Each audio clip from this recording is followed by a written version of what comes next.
des dentistes britanniques demandent des écoles sans sucre face à la recrudescence des caries chez les enfants. Deux organismes dentaires britanniques appellent à la mise en place de mesures, notamment le zéro sucre dans les écoles, pour une meilleure santé dentaire des enfants.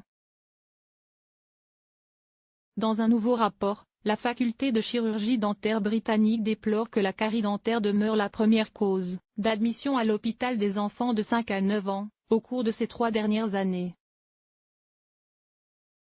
Et bien que le gouvernement de Theresa May avait engagé des mesures pour une meilleure santé bucco-dentaire des petits Britanniques, la fédération estime que celles-ci sont largement insuffisantes.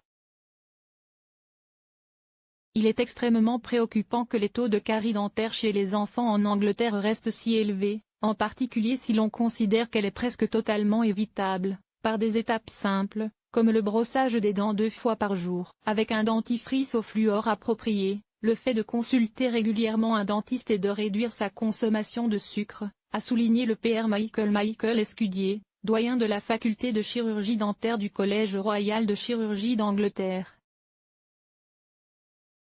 Et le spécialiste d'ajouter que le fléau de la carie dentaire chez les enfants ne peut continuer.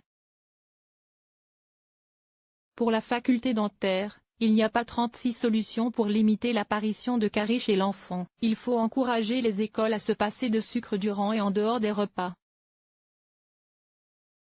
Exit donc les bonbons, boissons sucrées et autres desserts à haute teneur en sucre, et bien sûr, les distributeurs automatiques de friandises. Notons que ces derniers ont été bannis des établissements scolaires en France dès le 1er septembre 2005.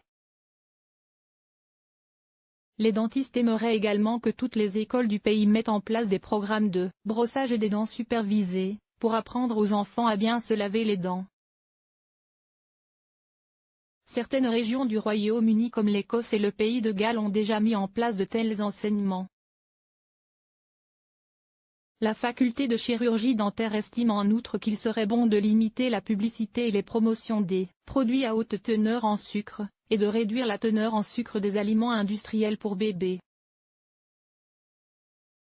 6 juillet, l'Organisation mondiale de la santé avait elle-même déploré la présence de sucre en excès dans les petits pots, jus de fruits et purées pour nourrissons et jeunes enfants.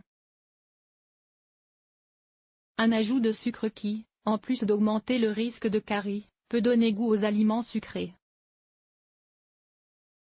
Source, BBC.